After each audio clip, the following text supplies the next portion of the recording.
aussi sur ce plateau, Georges Patra, qui est prêtre catholique, et Michel Jass, pasteur protestant. Donc, messieurs, quel regard vous portez maintenant, vous, Église chrétienne, sur le catharisme 700 ans après? Georges Patra, qui a été sollicité il y a 15 jours déjà. Oui, mais c'est d'abord un regard d'admiration, parce qu'on ne peut qu'être admiratif devant le courage de ces témoins de la foi, et aussi dans cette recherche spirituelle, car aujourd'hui nous rencontrons tellement de gens qui sont à la recherche de la vérité et qui cherchent justement cette lumière, cette expression de l'amour, et ils sont pour nous des modèles à ce niveau. Mais il y a aussi un second regard, qui est le regard un petit peu de la révolte, du chagrin, de la douleur, car toute l'accumulation de toutes les souffrances qui ont été manifestées à ce moment-là dans la lutte contre les cathares nous est renvoyée sans cesse. Mais je dirais qu'il faudrait peut-être apprendre à sortir de cette mauvaise conscience perpétuelle, car on ne peut plus le vivre sinon. Et je crois que le travail qu'ont fait les historiens catholiques depuis quelques années a été un travail beaucoup plus serein, comme disait Jean-Louis un petit peu pour les archéologues. C'est-à-dire qu'aujourd'hui, on arrive, en reprenant les textes sérieusement, en les commentant, comme on fait le père de la Ruelle, Monseigneur Griffe, le père Vicaire. Je crois qu'on arrive aujourd'hui à une présentation pour essayer de comprendre ce qui s'est passé dans le contexte de l'époque et pour éviter les amalgames et peut-être les interprétations un peu trop hypercritiques, je dirais. Est-ce que l'Église romaine les considérerait encore aujourd'hui comme hérétiques? Oui, pour moi c'est très clair, à ce sens que, je réponds très simplement, en ce sens qu'un christianisme qui rejette l'incarnation, le Christ qu'il présente est un Christ totalement éthéré, spirituel, qui rejette la rédemption, puisqu'ils ne veulent pas entendre parler de la croix. Si je prêche ce catéchisme-là, je me ferai vite jeter de mon église par mon évêque.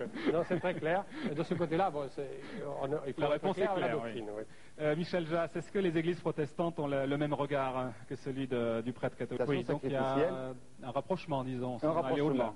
Oui. Les cathares étaient les premiers, parce qu'ils étaient les lecteurs de la Bible, à dire que dans la Bible, il y avait plusieurs orientations, plusieurs sources, et même en opposition.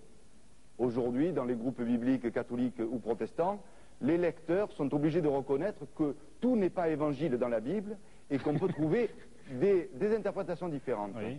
Bon, il y a d'autres exemples. On pourrait retravailler la question de ce dogme catholique qui a énormément influencé les pères de l'Église jusqu'à saint Thomas d'Aquin, de la passivité de Dieu, qui est quelque chose d'horrible et de non biblique, une vision de Dieu qui était complètement refusée par les cathares, qui insistait sur l'amour de Dieu, sa souffrance.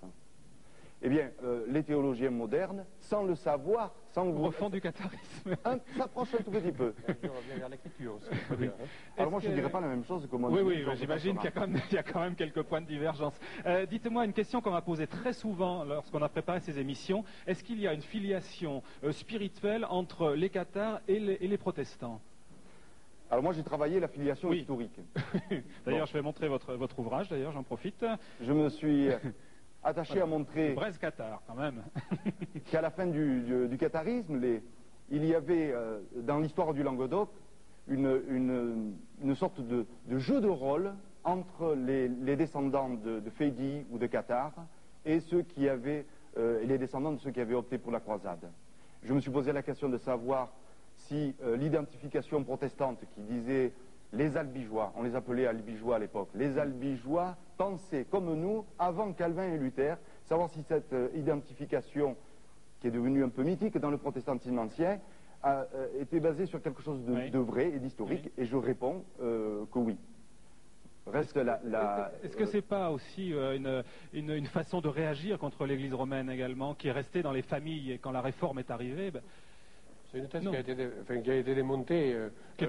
Bon, alors je remballe ma thèse. L'idée, en fait, de s'inventer des ancêtres glorieux dans la foi. Oui. Et c'est vrai que, je dis souvent à mes étudiants, les premiers qui ont sorti les cathares du placard de l'histoire, ce sont les protestants au XVIe siècle, qui ont voulu se trouver de glorieux ancêtres, et c'est pas négatif. En fait, je veux dire, en ce sens-là, ils se sont sentis dans la même situation par rapport à l'Église catholique.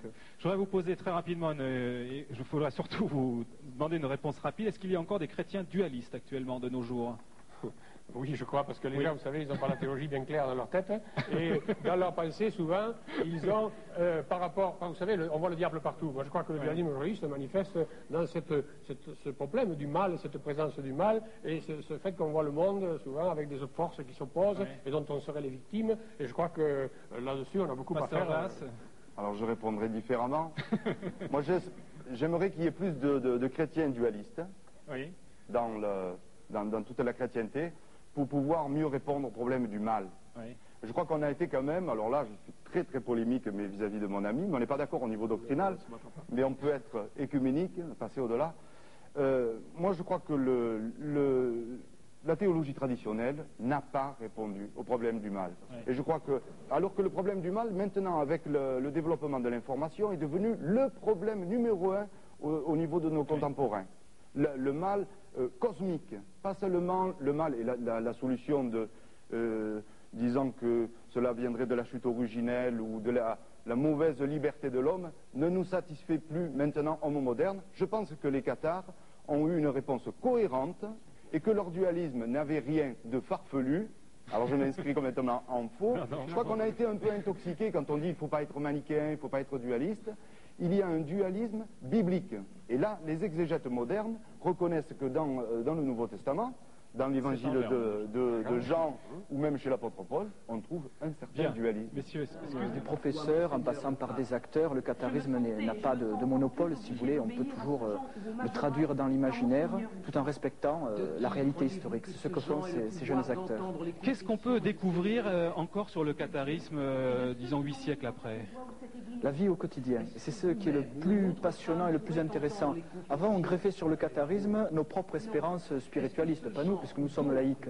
Mais aujourd'hui, grâce au catharisme, si vous voulez, grâce aux sources du catharisme, on peut pénétrer au cœur du monde médiéval. Le catharisme est une clé, c'est pour cela que nous sommes là tous aujourd'hui, qui nous permet d'aller à la rencontre du quotidien et de rencontrer vraiment les vies de ces êtres, de ces femmes, par-delà les siècles. Et c'est vrai, disons, depuis l'immédiat après-guerre, la recherche a énormément évolué, que ce soit la recherche historique sur les manuscrits, mais aussi la recherche archéologique. Et je crois que c'est même pratiquement là où est la véritable actualité actuellement.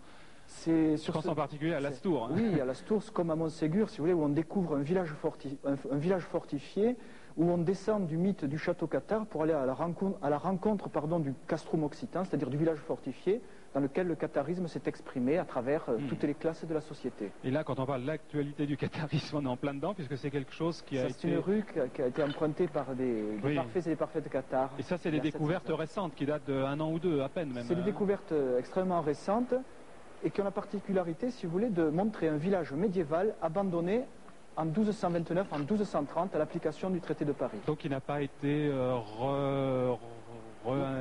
il n'a pas été réemployé, il est demeuré tel quel. Donc, on a découvert le feu qui s'est éteint tout seul, les pots qui sont écroulés par-delà l'étagère.